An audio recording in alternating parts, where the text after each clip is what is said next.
Welcome into Last Call Saturday morning, and we have a monster college basketball slate for you. We're going to bring in the guys from Full Court Press, Adam Trigger, Rob Veno from WagerTalk.com. But of course, before we do that, we got to give my man VR a good 10 to 15 minutes to go through all the sharp action. We've got the sharp action from Art to Caesar over at the Westgate Superbook as well.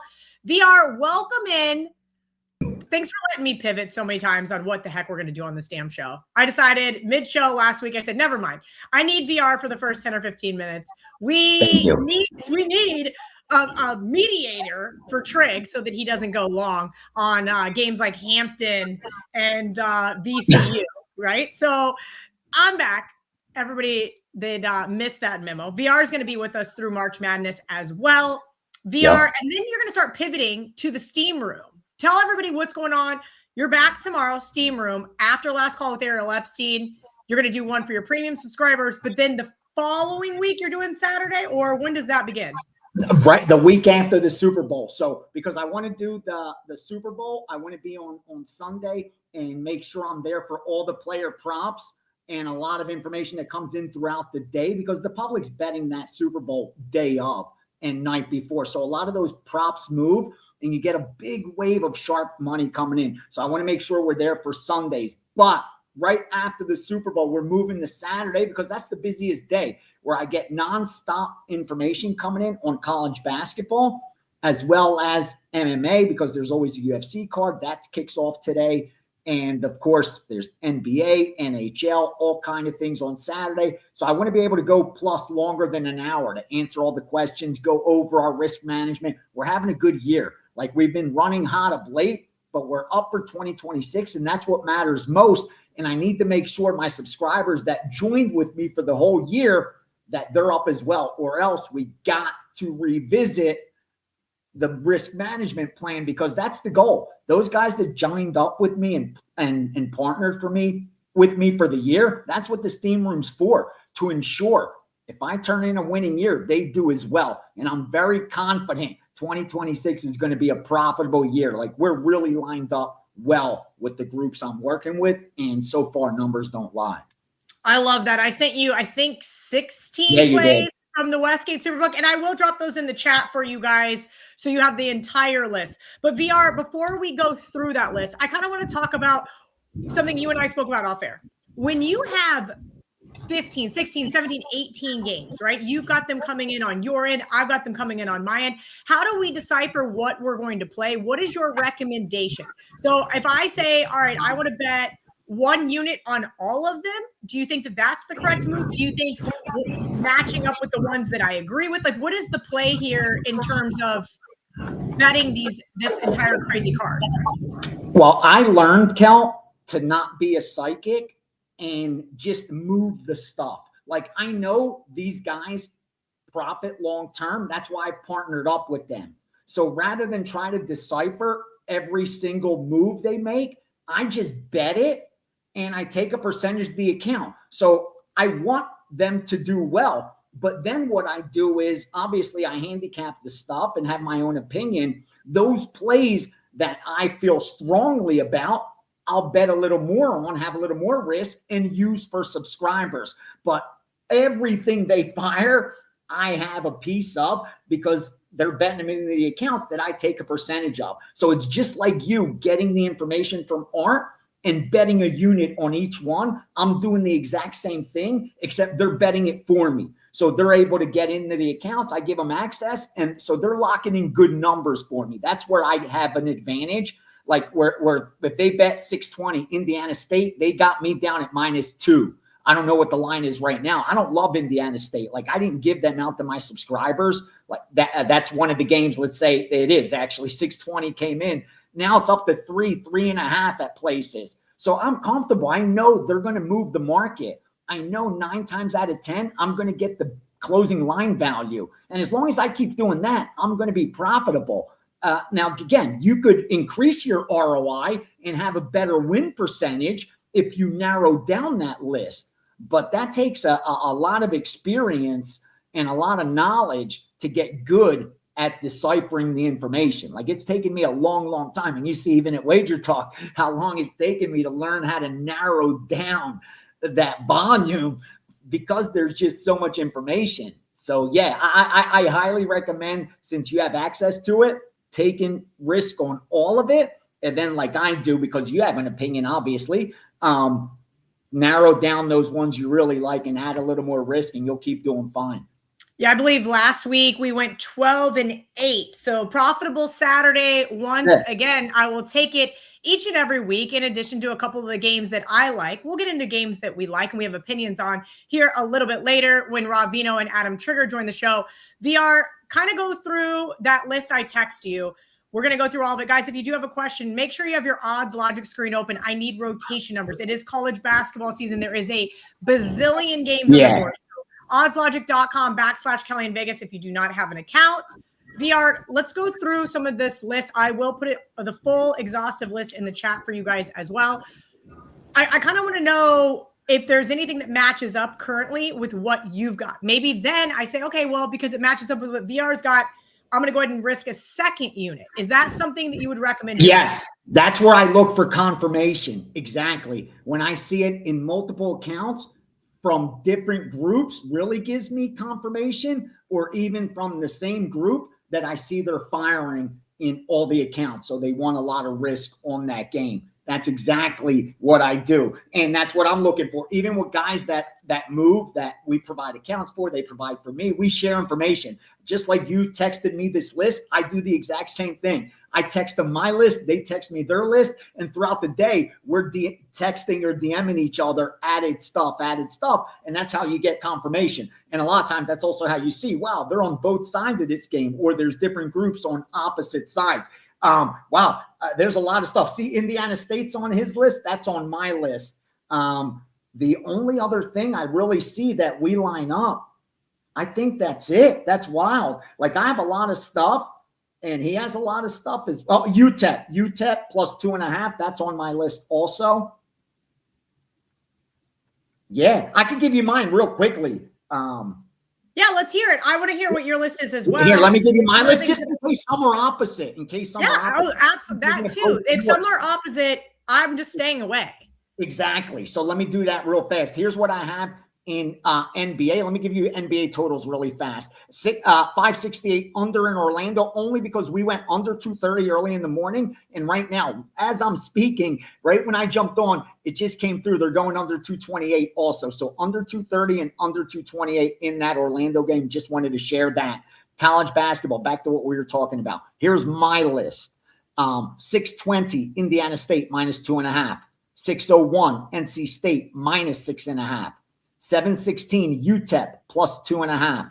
604 Minnesota plus 5.5. 811 Weber State plus 8. 664 Rhode Island plus 2. 632 New Mexico State minus 7.5. 672 Hampton plus 4.5. 665 Cornell plus 2.5. 680 Colorado minus 3. And 724 James Madison minus 4. Out of that entire list, Kel, 3 of the plays I really liked that I added more and I released to subscribers. 1 as a 4%, 2 as 3%. So out of all that list, only 3 plays I really had my own strong opinion, or they matched up with my power ratings that I use, and then I used them for subscribers. Then I have a long list of added games. I don't know if you wanted those. Why not? We love the added games. Winners are winners are winners. All right. They all start with 306. So I'll just give the last 3 numbers. 525 Jackson State plus 8. 557 Alabama State under 159. 521 Alabama A&M under 146.5. 504 Bryant plus 9.5. 552 Loyola Maryland plus 1. 505 Army Navy under 145. 503 Vermont under 136. 520 Jacksonville Pick'em. 535 Copen State plus 14. And 508 Holy Cross plus 5.5. This is how wise guys win. This is how that 0.5% that actually turns a profit betting sports, that keeps getting kicked out from those bigger books, and it turns a profit. They fire where they see an inefficient line, They don't zero in on a single best bet. They don't narrow it down to their 3 strongest and unload. That's in fantasy land. That's if like we lived in how you want it to be, if it was easy, then everyone would do it. Like if that's how it was done. And I'm just keeping it real. This is how the betting syndicates win. They spread their risk out so wide. They don't narrow down. All this volume, you're talking about 0.1% of bankroll is on these plays. That's how they spread their risk. They don't see that there's a lock, that this is a no-loss situation. Let's unload. That's in fantasy land. That's in gambling Twitter. That's where the 99.5% live that talk about best bets and talk about a lock and games of the year and nonsense like that. The guys that actually make their money betting sports and use the sports betting market as an investment vehicle do it this way, Kel. They fire, dude. They look at those inefficiencies and they unload, knowing that their edge is very small, but it's enough to make a lot of money if you keep rolling over, keep compounding. That's how you make money in this market. You don't do it by narrowing down that lock and putting 10% of your bankroll, 5% of your bankroll. That's the quickest way to go broke. The only thing worse than that is expecting to make money using parlays. All right. Well, I'd be doing everybody a disservice if I didn't ask about your Patty the Batty shirt. UFC today. Let's give out some sharp UFC, some of the stuff that you guys saw before we get you out of here. Yeah, he's definitely the right side. And to save your money, I know all the gauges live at 2-1, blah, blah, blah. Keep disrespecting my boy. I'll keep cashing. Let me give you a couple dogs that do jump out. Actually, I'll give you one that I'm going to add right now. Krylov, Nikita Krylov against Bukauskas. Bukauskas is coming in red hot, and Krylov's coming in off back-to-back losses since he returned to the UFC. But that's a lot of recency bias in that line. Krylov otherwise would have been a significant favorite when you look at strength of schedule. So at plus money, any kind of plus money, because this is a coin flip at worst, you got to look to the Krylov side, and you're getting plus 115 there. So I like that. I like Michael Johnson over Alex Hernandez, but he's now minus 110. I bet him as a dog.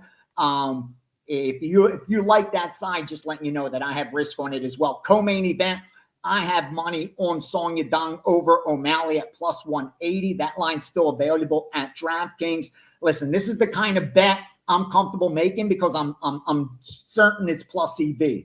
He's probably not going to beat O'Malley. O'Malley's probably going to edge out a decision, but this is much closer to 60-40 than it is 2 out of 3 times O'Malley wins this fight. That's what the line reflects. Strength of schedule is almost identical. Power actually goes to the side of Yadong in the stand-up. If he had a little better wrestling, I would feel more confident, even bigger bet, but I do think there's value on Yadong. So there's a dog for you. Yadong, Krylov, Johnson, and throw in Arnold Allen at plus 200 or better. You know, you got to look to Arnold Allen. He shouldn't be that big of a dog than John Silva. So there's a couple live dogs for you guys. Appreciate you, VR. Back tomorrow on Last Call with Ariel Epstein to talk about conference championships. And then we'll see you here each and every Saturday through March Madness at Greek_Gambler. If you guys are looking to give him a follow on social, he puts out a ton of really great content. Thank you, VR, and cash them, don't trash them, as you like to say. Good luck today on the hardwood as well as the UFC. Let's bring in the guys from there's one of them. Let's bring in the guys from Full Court Press, Rob Veno, Adam Trigger. I see Adam still hasn't gotten a new camera or a new computer. So this is going to be a really fun Saturday. He's nice and blurry. If you guys are new here, this is basically going to be an extension of a show that I used to do with Chris Thurston where we just make fun of Adam Trigger the whole time. We're going to have a great Saturday, though, because we're going to learn lots about college basketball, get great insight into this card. I already dropped the sharp card from Art to Caesar at the Westgate Superbook. You guys, it was a very extensive card. So scroll back up in the comment section so you guys can find that. What's up, fellas? Happy Saturday. I heard you guys hit a little parlay yesterday on the show.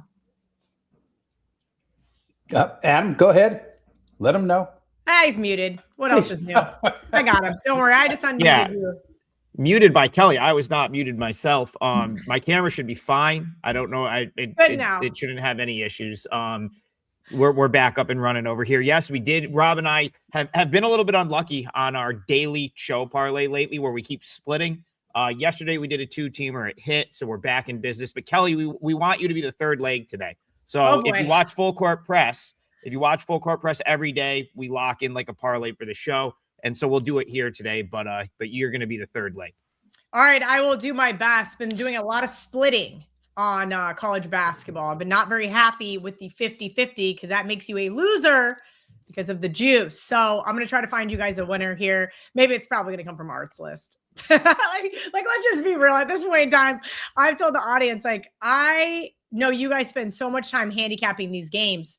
And then on Saturday morning, I just get a text from Art and it goes 12-8 or 7-5 at worst. I don't know what else to say. Yes, I do still love college basketball, but with the transfer portal, with the NIL, with coaching changes, it's almost overwhelming. I'll just be honest with you guys, which is why your show is so great, because you guys started way back at the beginning of college basketball. Now here I am in January trying to start my college basketball handicapping going, oh shit, I'm really far behind. Yeah, I would wonder, are you getting the same numbers Art's getting, though? No, because it's like a lot of this stuff. Okay, no. So yeah, I mean. You're a half point off at best. I mean, there was 2 games that were still available. I mean, that's just the reality. You're not going to get the same number that got bet at the Westgate Superbook. Yeah, I think that's part of the thing that Veno and I pride ourselves on in our show. We run it. It's typically 10 a.m. to 11 a.m. So we're doing this in real time while a lot of the stuff is moving. And I feel like most of the stuff we give out is pretty attainable for like the rest of the day. Good. All right, guys, if you're just joining the show, I am back. I'm going to be here every single Saturday with the guys from WagerTalk's Full Court Press, Adam Trigger, Rob Veno. We're going to go through all the college basketball games that you guys want. One very important factor, I need you to go on Odds Logic and I need you to attach a rotation number. Pretty please, that will help me find these games significantly faster. Let's kind of start to go through some of these guys before we get to the parlay of the day. We'll just start off right here with Steve. 623, Georgia at Texas. Trig, I'm going to let you go first because I know you're really high on this Georgia team. Well, actually, so a couple things here. Yeah, I have liked Georgia just in general for the last couple years. But I played Texas here, so I'm just going to open up the parlay right now, and we're going to go with Texas -2.5. Kelly, I cashed with Texas earlier this week. They were an underdog against Kentucky. I was getting 7 points. I didn't think they played particularly well, and they got the money at the end. So nice winner with them. They were coming off of a stretch where Sean Miller, and Rob will probably follow up with the exact quote because he's our quotes guy on Full Court Press, but he really had like an all-timer. To rip his team in the press after they really weren't playing in the media after they really weren't playing well. Texas kind of turned their season around, in my opinion, with those wins over Alabama and Vanderbilt. So since that happened, and since Miller sort of did his thing, I was looking for a spot to play on Texas. I got one earlier this week against the spread as a dog, but when they didn't win that game and kind of just backdoored it, and I didn't think they played particularly well, I looked at this spot today and said, man, this is actually kind of a nice matchup for Texas. Georgia will foul, and that's something you can't do against Texas. You got to defend the rim, and you can't let them live at the free throw line. And I think Texas is going to do both of those things here.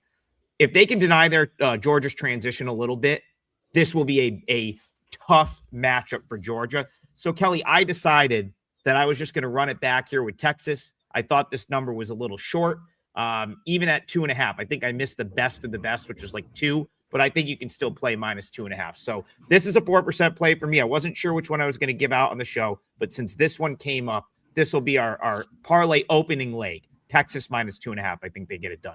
All right. Instead of asking Rob his opinion on the show, and Rob, of course, you can go in, but I think the best way for us to get the most games is back and forth, back and forth, back and forth. So if somebody would prefer to take a game, let me know. Craig wants to know, I love William and Mary over Hofstra. I did lay 3 with William and Mary from our sharp list. Rob, do you have an opinion here? Did I miss the best of the number? I think they laid 2. Of course, I laid 3. I'm going to get to it, Kelly, but real quick, I do have to go back to what Adam was just saying about Sean Miller because he hasn't stopped. Adam just talked about how Georgia will foul. This is Sean Miller after their last game. This is a Texas problem. It has plagued us talking about the team's penchant for fouling. It's not the officials. It's not Kentucky. We are fouling the living shit out of you. You describe the foul. The team will commit it. I'm trying to eliminate our fouls. I won't give you the rest of the quote, but he's upset about the way Texas fouls. They get to the foul line a lot. So if Georgia fouls them, they'll get there. This could be a foul fest for people looking at total, which actually was bet down to start the morning and bet back up now. I think the opener of 170 now sits somewhere around 169. It had been as low as 167.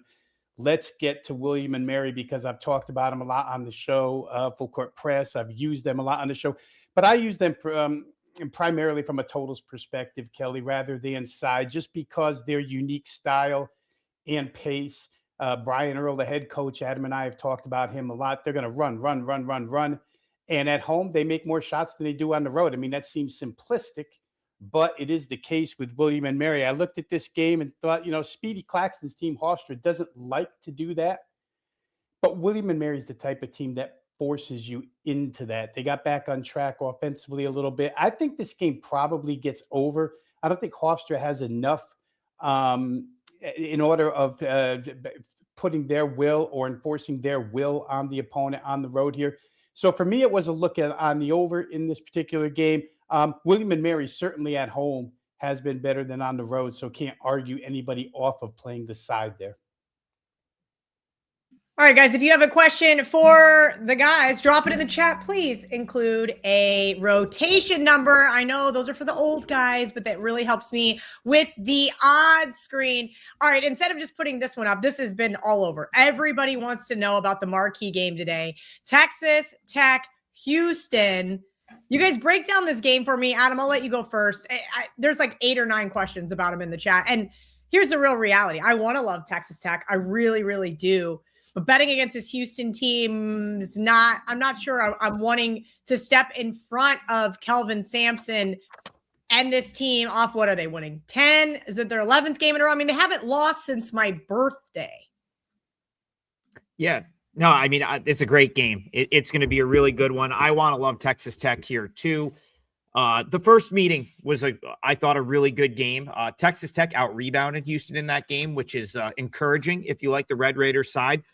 Kelly, the way I look at this game, the first game could have really gone either way. I thought Texas Tech was up to the task in that game, and now you're in Lubbock. So if you're going to take one thing away, or that's going to change from the first meeting, and you say, okay, 69-65, yeah, I know some people got backdoored on that, like a late shot by Texas Tech, but still, they were right in the game at 69-65. They out-rebounded Houston. Now you're in Lubbock.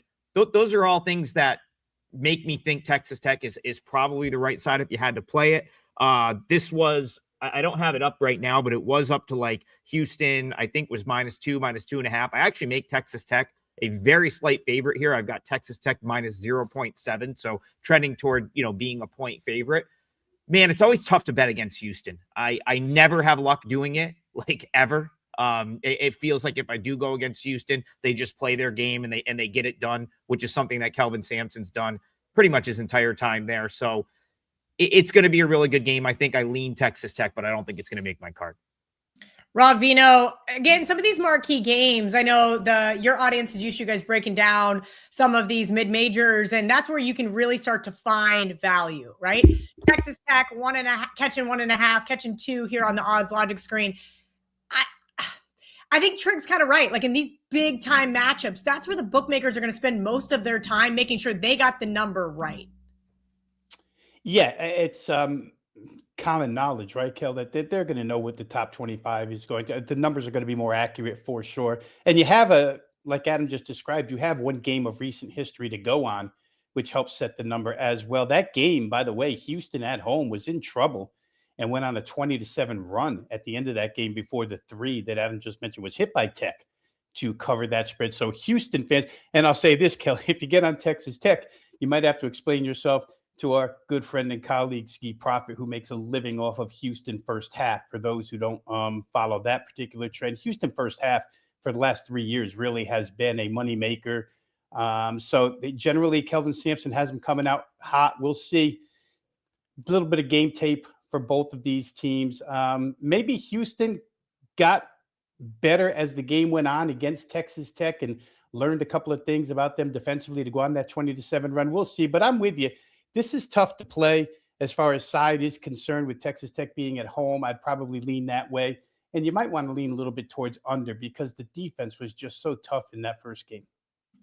All right, comment section's going crazy. They got lots of stuff to say. Good morning to the GOATs.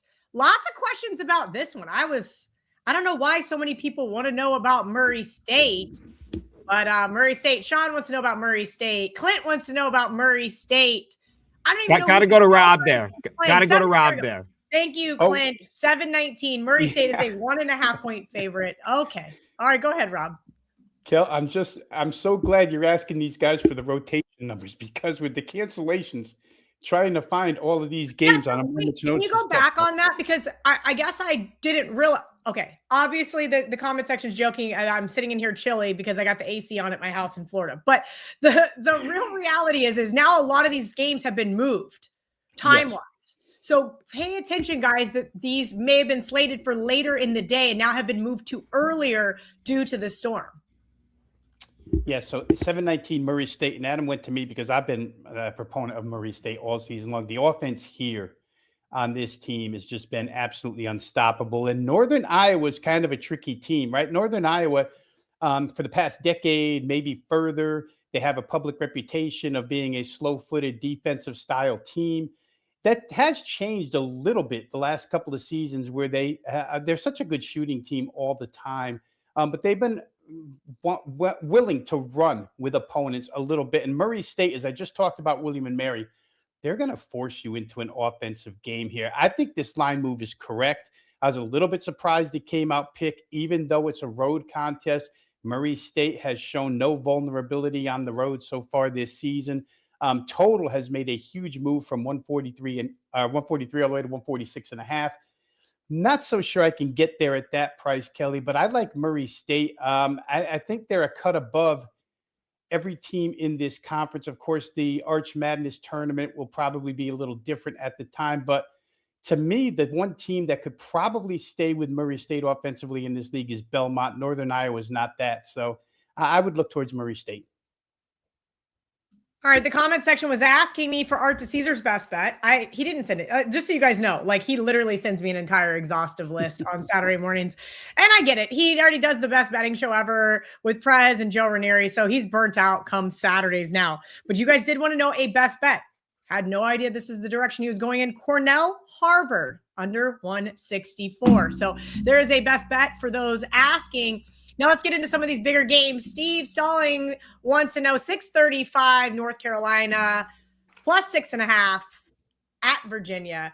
North Carolina off a nice win here. Trig, talk to me about this ACC matchup. Yeah, my buddy Aaron Kidd's on the way to this game right now. Big Virginia fan. Him and I talked about this game this morning. It felt like the number was pretty good, but this feels like a really good matchup for Virginia. You know, this is still a really good defensive Virginia team. It's not the Virginia teams that you've been used to the past couple of years with the pack line, Tony Bennett slowing it down. It's a lot more like VCU the past few years because, of course, Ryan Odom comes from VCU, takes over the Virginia job, brings Griff Aldrich with him from Longwood, and they play a lot more like those VCU teams, but they do a pretty good job of keeping teams out of the paint. They are going to take and make a lot of threes. That's not good if you're North Carolina. So to me, the number was pretty close to being, where it should be here. But just from a straight matchup standpoint, Kelly, I'd be really surprised if North Carolina goes on the road and wins here. So I would lay it with Virginia if I was going to bet this one. All right. Titan CT, one of our Wager Talk insiders and regular of the Wager Talk shows, wants to know any thoughts on UConn. That's Rob Veno's backyard. They're laying 11 here to Villanova. Yeah, it's difficult to lay it right now with them, Kelly. They're just not creating any separation in their past few games, even though when you go through the personnel on this team, they have the most dominant personnel in the league. They actually should be running away by margin in these games, considering the depth on this team. When you substitute at any position on UConn, you have a guy on the bench where there's really very little to no drop-off when the backups are in. So for UConn, it's been an offensive problem all season long. Danny Hurley, we know he can be over-emotional most of the time. He has not been thrilled with the way they do anything right now. And his biggest concern has been ball handling, turning the ball over. Villanova is not necessarily a team that's going to do that to you. At one of these times, Kel, and we run into this as sports bettors constantly, where we have the thought in our head, one of these games is going to be the breakout game, right? But you hate to step in there, be as proactive as you should, and go ahead and make that play. It could be the case here for Connecticut, but I won't do it today because Villanova's been extremely steady, played far above expectations so far this year on both ends. They shoot it pretty well. Until I see one really, really dominant performance out of Hurley, who actually said this team doesn't have the killer instinct that the team that won the title 2 years ago had. So for me, it would be a pass. I just can't. UConn's probably still overinflated in oddsmaker power rating numbers. All right, almost 3,100. Sorry, Trig, go ahead. I just want to throw one thing in on UConn. Yes, I did wear the UConn jacket on. I got the UConn jacket on. You want to know why, Kel? You're over here saying it's chilly. It's 7 below zero here right now. So had to wear the jacket inside today. I saw both of these teams play in person last week, and so my takeaways were exactly what Rob said. UConn kind of looks uninterested in a lot of these games as bigger favorites. I was at the Seton Hall UConn. Why do you think that is? Is that a coaching thing? Is it because these kids are one and dones now and then they transfer somewhere else for more? Like what's going on with UConn or some of these other bigger name teams? The Big East is historically bad. It's a mid-major league this year. And so UConn, I think they're bored. I just think they're uninterested. They had an 18-point lead against Seton Hall, kind of went to sleep, started taking threes, let Seton Hall get back in that game. It's happened in a lot of these games this year. I kind of think UConn just crushes today because they're back at home. Villanova's a mid-major team. I'm sorry. Like I was at the Nova St. John's game on Saturday night. First of all, it was in Philly in the big arena. Nova only gets 15K. Like that should tell you where Nova's at as a program right now. That should be sold out for St. John's on a Saturday night. It's just a mid-major roster. Like Duke Brennan comes over from Grand Canyon. He's a mid-major big. He's going to have a hard time with UConn's front court. So I do think today's UConn, the day UConn slammed someone. Villanova's scrappy. Like they're going to do their best to hang around. But man, if you could have got in on that opener, I know our buddy CT Betts got in on the opener at UConn 9.5. Even if you got 10 or 10.5, like I actually think I'd play it up to like 12. I could see UConn just flexing here finally and really running someone out of the gym. All right, 3,200 watching live, 2,100 on X. Shout out to you guys for hanging out with us here on this Saturday morning. If you have a question about any college basketball game, drop it in the chat. Just please include a rotation number so I can give the up-to-date line from Odds Logic. You don't have an Odds Logic screen, oddslogic.com/Kelly in Vegas, and you can get a free week. Andrew Wojcicki, I always screw his last name up, and it just went off, so now I can't even read it. SMU minus 11.5 versus Florida State. I'm sorry, I don't have a rotation number. And then he comes right back and says, it's 7-10. Talk to me about this ACC matchup, Rob. And then I want to kind of just insert the parlay part of the day for all of you guys that are, coming in. Instead of just giving it at the end or at the beginning, Rob, let me know what your parlay leg is. Oh, you want my parlay leg? Okay. Yeah. Well, talk about SMU first. Yeah, let's get through that first. And I don't, Trig always beats me on how cold it is because I'm in sort of the mid-Atlantic here. We're only -2, and the dog is extremely ticked off, the yellow lab, because he can't be walked this morning. So it's just that cold right now. SMU, a team that Andy Enfeld up and down the floor. Florida State with Luke Locks, the new head coach. It's a chuck threes and run team. So for me, this kind of fits right into my alleyway of loving to play overs, where I think that the number is a little bit off. This one's high, obviously 164.5, been bet down by 1 point, but I still don't think it's high enough. There was a part of me that wanted to just single it out and play the SMU team total over 87.5 here because FSU just really doesn't defend much. The game is too open floor all the time. So you get a lot of wide open looks. And the same will probably be for Florida State. Problem with Florida State, guys, is that you just don't know which day they're going to make those threes. So team total might be the best route here, SMU, but I do think full game is in play as well. And Kelly, really quick, I'll just hop right off of that and go to the parlay leg for you so that we don't have to come back to me again. Illinois, Purdue today.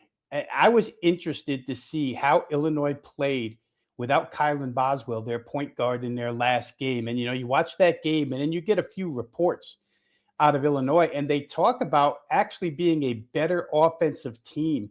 They lose some on the defensive end with Boswell and his, top of the key defense, on ball defense. But what they gain in floor spacing, and I think you saw it out of Stojakovic the other day, he had 30 plus points in that game. They just have threats from all over the floor right now, which I think is going to give Purdue a lot of trouble. However, on the defensive end, like I just said, their perimeter defense is going to suffer without Boswell. So this game, I think the money was right. It opened 152.5. It's been pushed to 154.5. I don't think that's high enough. I think we probably see this game get to 157 plus. So I'll use that as my parlay leg today. Illinois, Purdue over 154.5. That's 675, 676 in the rotation, guys. Don't mind me right now. I'm just betting some college basketball. I can confidently report, and I actually just bet the wrong unit size. So let me go back and rebet that again. All jokes aside, UTSA plus 12 just got bet by a sharp group that I like to follow. Rotation number 662. So I'm going to get that in while we get some more questions answered here in the chat. All right, here's a good one. 667, 668. Miami laying just under a field goal at Cuse. It's his gambling weak spot, Trig, but he needs to know the home team has a chance in the Dome today.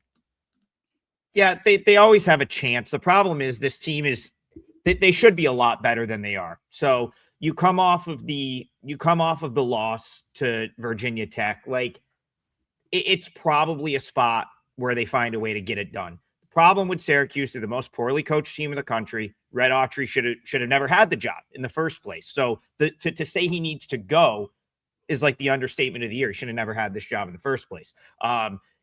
Syracuse defensively, they're very good. I would say they've been worse defensively recently than they were that stretch earlier in the year where they beat Tennessee and played in the players. And, I feel like they need to get back to that a little bit. But Donnie Freeman gives them an offensive threat that they didn't have earlier in the year. If William Kyle can get to the rim, this team should be winning games. Like Rob and I kind of were just sort of like flabbergasted on Thursday that they lost that game to Virginia Tech. They're a hard team to back right now because they find ways to beat themselves. But I do think at home that this spot kind of makes sense for them to get a win, and you'll have more than 20,000. We don't get scared of some cold and snow here in central New York, Kelly. The Dome will be rocking at 2 p.m. today. All right, I'm going to interject myself because I have a buddy texting me about K-State today. I was supposed to be at this game, and then K-State just lost like 11 games in a row, and I was like, I don't care. I'm not going to go and support this team. Oh, Seth has a question about it. Perfect. So I don't have to be the bad guy. 799, 800. We have to talk about KU K-State. KU minus 4.5 does seem right. Here is the reality. This K-State basketball team has a lot of issues. Starting the year, they lived and died by the 3. Then they got bit by the injury bug, went on a just awful, I think it was 4 or 5 game losing streak. I know I said 11. 4 game after Nebraska, right? Went to the wire with Nebraska on a neutral court, lost a Bowling Green at home. That was insane. Then come right back, beat up on a couple cupcakes, lose 5 games in a row. Played Utah Tuesday night. Everybody said, oh, you got to lay 8.5 with K-State. I said, are you out of your minds? You cannot lay points with this team. But I will say, Rob, because this line is so short, it is a little fishy, right? Like I would make KU probably 6.5 point favorite here, even with their own injuries. Obviously, Bill Self was hospitalized last week with a really bad case of the flu. Looks like he's going to be there. Kind of break down this game for me as a K-State fan because I don't even want to watch it. Isn't that sad? That's sad. That's where I'm at with K-State basketball. I canceled my flight. Now I don't even want to watch it. It is kind of sad because when healthy, Kelly, at least from the offensive standpoint, K-State's fun to watch. PJ Hegarty continues to do his thing. But the hesitation here to get to Kansas, and I don't know, I still want to get to Kansas because they're so red hot right now. But the hesitation is obviously the status of Darren Peterson. Gets hurt again. Questionable for today. K-State, as you mentioned, has injuries of their own. They lose Abdi Bashir Jr. for this game, second leading scorer. So they're just out so many pieces that Jerome Tang had to go to the standard coaching quote book and just say, stuff like, we're going to continue to fight. We have guys in here that play hard. It's all well and good until you're only dressing 9 guys, which is what they'll do today for this game. So Kansas has been on a really good run as of late, discovered offense, played pretty good defense. They've got multiple scoring threats in that starting five, Melvin Council Jr., et cetera. I find myself still wanting to play Kansas at this price, just in case Darren Peterson does get listed in and the line goes from 4.5 to 6.5 immediately, because there's a lot of injury chasers out there in the market that move it quick that way. But that's probably the reason for the hesitation right now, is folks see Peterson's got a question mark next to his name and just don't want to get involved. I think that's fair. I think that's absolutely warranted. But here's my question. Do you guys take into any of these coaching edges, right? Jerome Tang, in his good and his bad moments, owns Bill Self and the Kansas Jayhawks in Manhattan. He has won all 4 games in Manhattan there. And I kind of have to wonder if that doesn't come into play here, because when you talk about coaches possibly getting fired, they're on the hot seat, they're not having a great season. Winning a game against your rival can all of a sudden change your entire trajectory of your season. Do you have any thoughts on that? Does that come into play at all in any of your handicaps, not K-State or other teams? You want to go, Adam, or you want me to step in? Yeah, I mean, it definitely does for me. Especially when you start to get into this point in the season, you get toward the end of January into February, it does seem like that home spot matters more. Like the put a Band-Aid on the season type game, where it's like, okay, if we can get this one, it cures some of, like, just the bad that happened from in November, December, January. I think you see this every year. So yeah, like these types of games, in my opinion, the fishy line, Manhattan, Kansas, low spread, like spot game, become more appealing in February as you get toward the end of the season. It's almost like, for lack of a better term, sometimes teams have like the come to Jesus moment, right? Where it's like, okay, like we just need, like, it's almost like, okay, this is our chance to regroup and give it like the final push toward conference play, and maybe like making something out of this year. So yeah, you're playing a dangerous game, I think, playing some road teams in this type of spot going forward, especially in a scenario, Cal, where there is a bit of success for Kansas State against this team, and they get up for them, and Tang seems to have a good game plan year in, year out. So yeah, I think that should be in the handicap here. And listen, I considered it. I had 3 games written down for my parlay for you guys. And I thought, and I'm not going to be a homer. I'm not going to give out K-State, but I do feel like it's very fishy. It looks very easy just to lay it here with Kansas without one of their best players. Titan CT, one of our WagerTalk insiders, WT.buzz/insiders to join. Any thoughts on Stanford, Cal? Rob, I'll go back to you here. This is how do I say it? This is like middle of the pack ACC. It sounds so weird to still say that 2 California teams are in the ACC, but these are not either team that I would have had on my radar, but Titan CT is digging deep today. Yeah, and he's not giving me a rotation number as I frantically scroll to find what the current number on the game is. Stanford. Cal, he has 4.5. I don't know if that's still the current line, because you're right. Okay. I have to. Odds logic, you know what I'm going to do? I need like the control F. There it is. Cal. Let's see what we got here. If I can find it. Of course, it's not on here. Let's see if I can find Stanford. See if I can find the current line. There it is. Rotation number 809, 810, 5s. Now pretty much across the odds logic screen outside of couple of prominent offshores. So 146 and a half pretty much is the total here. Yeah, and the total, in my estimation, is off in this one, Kelly. One thing you can count on from Stanford is their freshman point guard, Okori, at any moment against a lesser defensive team can explode for 25 plus. That Stanford offense has been very good at times when they're faced with not so good defensive class, which Cal fits into. And of course, the California side, you get the same exact thing out of Mark Madsen, a team that plays with pretty good pace, a team that has shot the ball extremely well, especially from distance this year. This is one of those cases where when you play a lot of totals, you'll notice that most of the time these numbers are just predicated off of overall season results, right? They're not necessarily due to specific matchup, which is what I like to dig into, or recent history, recent 3-4 games, 5 games of what the team has done.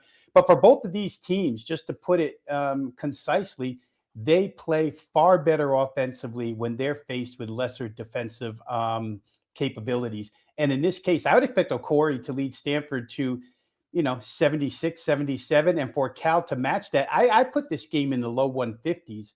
And we're sitting here with a total that's actually been pushed up already, but that number still sits 146. So I think the number on the total side is extremely low. As far as playing the side, I don't know that I find an edge, and maybe Adam's got a number on it that he made where he does come up with an edge, but I don't find an edge playing either side here in this game. Rob, do you primarily do a lot of totals? So like if somebody was looking to partner up with you for the rest of college basketball season over at WagerTalk, what should they be expecting? Are you a dog better like me? A lot of totals, mid-majors? And I think it's why the package that Adam and I have fits so well for everybody. Adam doesn't play totals. I don't play sides. Predominantly, I don't play sides. I shouldn't say don't, never say don't, because I do. But when you purchase that package, full court press, you get the combination of both. It's been a great season for me so far. I think it's last 7 weeks since December 1st, up over 40 units, number 2 over at WagerTalk. So it's been a good college basketball season from that perspective. But he's always in with sides. I'm in with totals. If you like the mix, that's the package to buy, full court press. 3 days, $59. I think I've got it right now, Adam. We practiced this a lot, our own package, but I think that's correct. 3-day package, $59. All right, WagerTalk.com. You guys can partner up with Rob and Adam, the full court press duo, every single day on the WagerTalk YouTube channel. They go live 10 a.m. Eastern to bring out all of the college basketball knowledge. Let's keep it going. Adam, you're up next. 825 is the rotation number. Arkansas, LSU. Coach Calipari had some interesting words to say the other day about NIL and the transfer portal. Do you think he's making excuses? It wouldn't surprise me. I mean, his team. So as I look for that number or look for that one here, like Arkansas, I said this last week. I came on the show last week. Arkansas was playing Georgia. Felt like they were a little bit undervalued as a dog. They got crushed. Now, to Arkansas's credit, they came out in midweek and got arguably the win of their season, right? Blowing out Vanderbilt. So, like, for me, I still think Arkansas is really good. I saw Brian Power and I went to the Arkansas-Michigan State game earlier this year. Michigan State won by 3. And we both looked at each other as we were walking out of the arena and said, like Arkansas was like the more impressive team. That's the team I think I'm more impressed with. They've got a lot of young talent. I think it's just going to be up to Calipari to sort of do what he does, Cal. This is what John Calipari has done his entire sort of career since Kentucky, right? Where he has a lot of young guys. They're typically raw at the beginning of the season. They're going to have those roadblocks in November, December, maybe even early January, but then they start to play their best ball. His good teams start to really figure it out February and on. So to me here, you look at, Dayton Thomas came back last time out for LSU, but was really a non-factor. 17 minutes, only scored 2 points, 1 of 8 shooting from the field. I suppose you could, it can't be much worse than that, right? He's probably going to play better. But if he's not, like for me, if he doesn't dominate for LSU's probably getting blown out. And I don't know that you can count on him, like even playing like his full minutes if he only played 17 in his most recent game. So huge splits home road when Arkansas plays at home. They're so much better. I would not want to fade Arkansas at home here. this could be a blowout. I'll lean the Razorbacks. That is what this is. This is full court press on Saturdays, but the difference is I'm here to dictate the pace of the show and only give Adam 45 seconds per breakdown. All jokes aside, real quickly, I'm going to give you guys my parlay leg. I just decided it is Oklahoma State plus 10. I think you can get a 10.5. I'm looking at the odds logic screen right now. And I think if you look at a couple of prominent offshores, we're going to get 10.5. We might even get 11. This one got moved to 3 p.m. Eastern today there in Stillwater. So put a little asterisk next to that. Iowa State 30-1 ticket in my pocket to win the whole thing. But I like this Oklahoma State team. Really scrappy win at home against K-State. Really scrappy loss on Tuesday at TCU. This team wants to play hard and they want to play fast. And those are the types of teams I like that match up against Iowa State. Yes, Iowa State has a smothering defense. Yes, they can bang down the 3 ball. So this game could get out of hand. But I think here in Stillwater, we are going to see an absolute and utter just back and forth type game that keeps it within the number. So give me Oklahoma State plus 10.5. Maybe we get an 11 before kickoff here, or kickoff for tip-off here. My brain is still in football season. 3 p.m. Eastern. That is my parlay leg. No, I don't think they're going to win the game, but I think this is going to be a much closer game than the line suggests. Big 12 basketball, Adam. This team used to be in the Big 8. We're going to ask Rob Veno, why is Nebraska only minus 4.5 today? And I do find that rather intriguing as well, Rob Veno, because Nebraska, I stepped in front of the other night with Washington and it was dead. I was like, why did I step in front of the team that's won 23 in a row? Fred Hoiberg has my number, and Washington got the backdoor cover for us like you will not believe. Now I'm looking at stepping in front of Nebraska once again here, just laying or taking just a little 4.5 with Minnesota. Yeah, it is interesting, Kelly, because Nebraska has shown the capability to go on the conference road. And let's face it, they got down 16 in the second half to Indiana and somehow rallied and won that game and built all kinds of confidence. This is a team where, you've got the so-called stretch fours, stretch fives, where Nebraska can drag big guys away from the opposing big guys away from the rim and still shoot threes.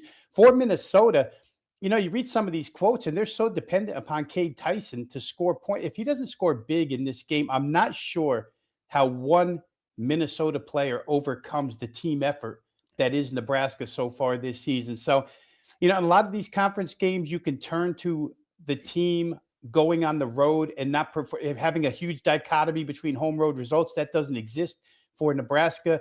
Laying 4.5, unless the idea is that the pressure of the undefeated season is getting to them, and they always have the bullseye on their chest now when they walk in to opposing arenas. And Williams Arena is kind of unique, that place where you step down to the bench and fall and break your ankle because it's such a steep drop.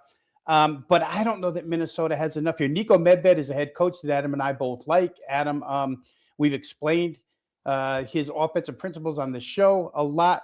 I just don't know that he's got the manpower, the firepower to beat Nebraska, which has just shown such resiliency all year long. I wouldn't step in front of them right now.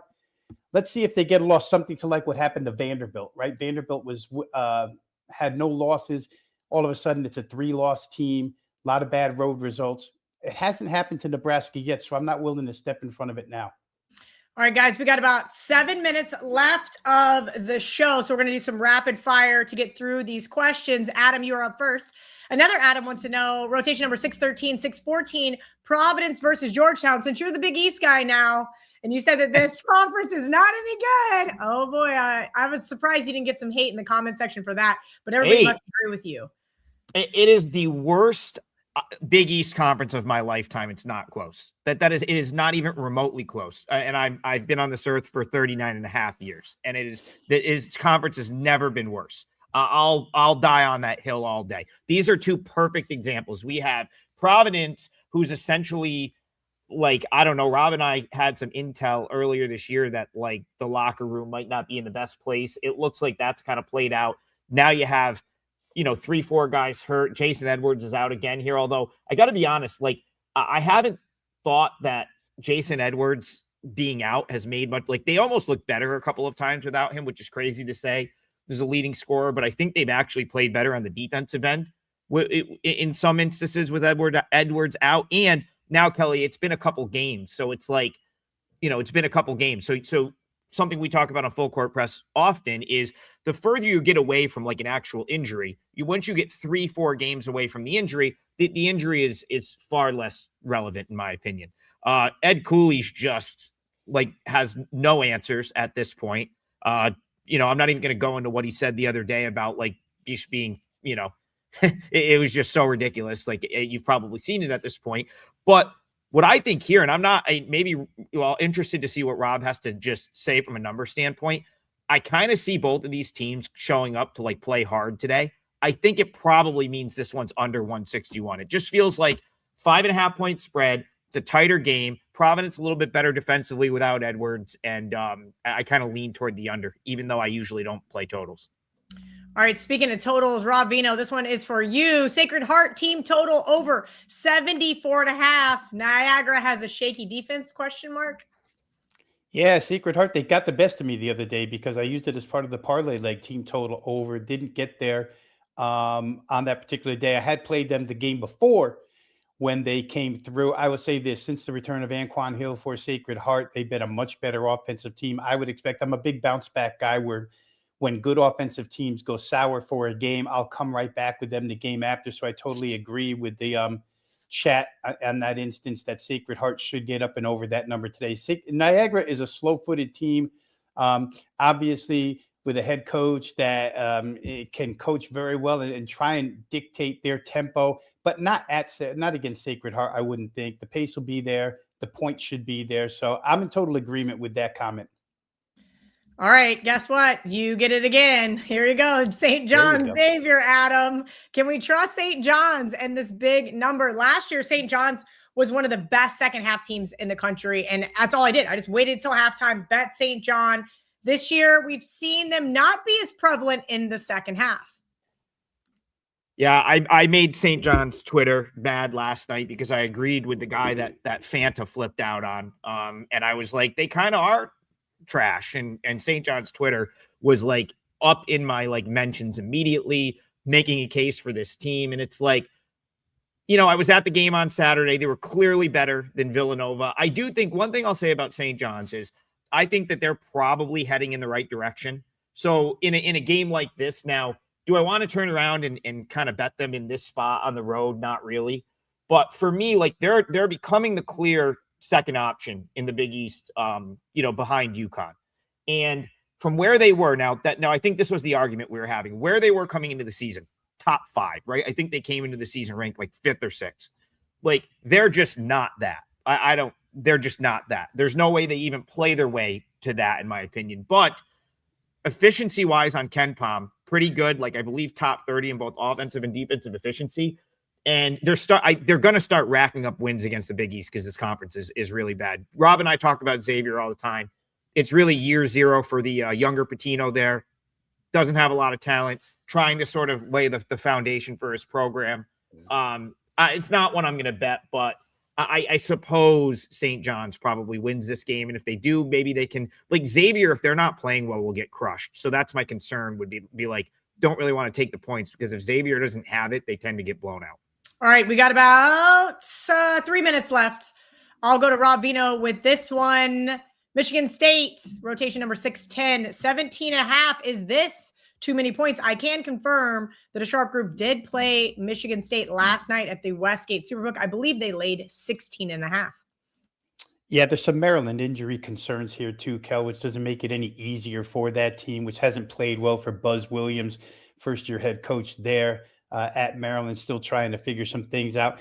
A decent offensive capability, but against Michigan State's defense, I don't know that works here. I would almost be willing to play the Maryland team total under in this particular instance because they are shy offensive threats here. That number, for what it's worth, is 62.5 for those of you who want to look that way. Maybe a little Maryland under action against this Michigan State defense. The number at 18.5, I don't know that I could get to, but probably team total Maryland under. All right, Trig, last question for you. Can West Virginia hang with Arizona today? This West Virginia team has been interesting to watch.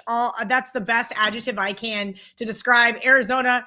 We could argue is a top 3 team in the Big 12. I might say that it's Iowa State. I might say that it could be Houston. But Arizona is definitely a top 5 team in the KenPom rankings. Break down this one for me, and then I've got one more total for Rob Veno before we get out of here.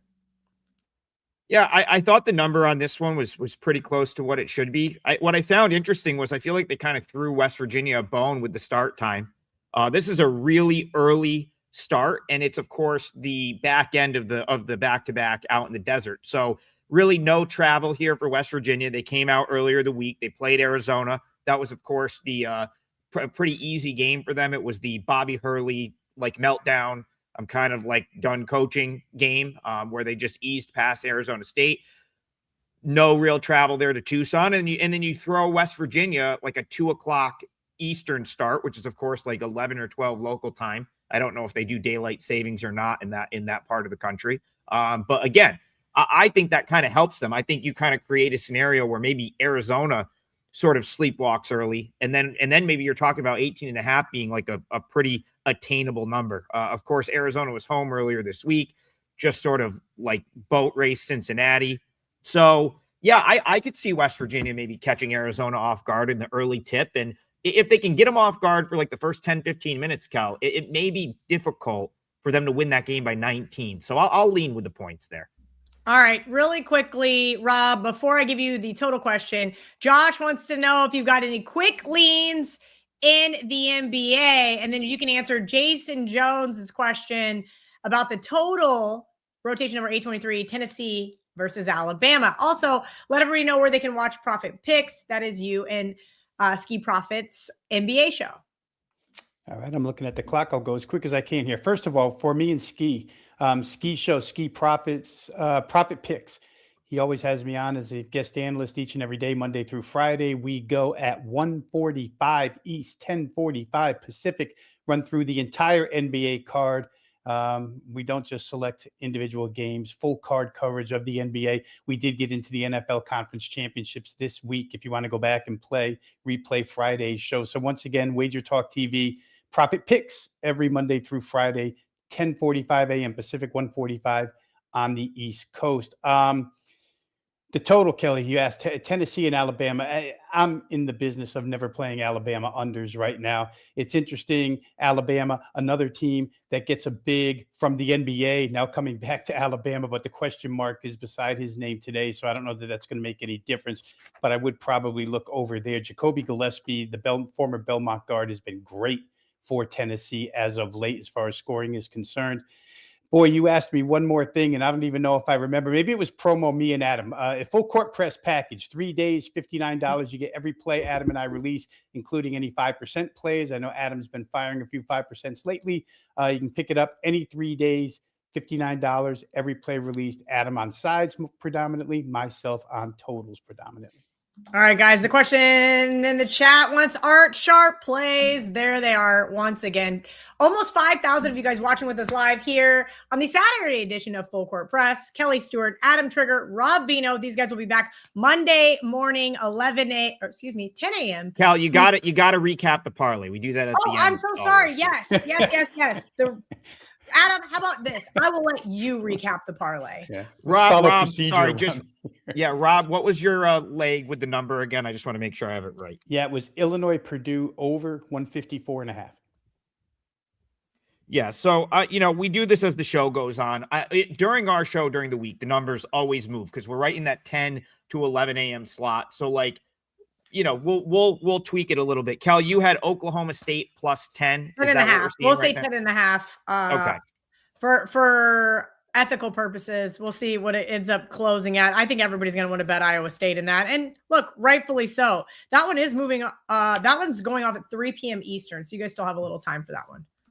Yeah. So what I'm going to do just to make sure no one gets hooked in the parlay, so Texas minus 2.5 is a 4% client play for me. That's one of my client plays today. Oh, giving it out for free, are we? I'm giving it out for free. But for the parlay, I don't think I did.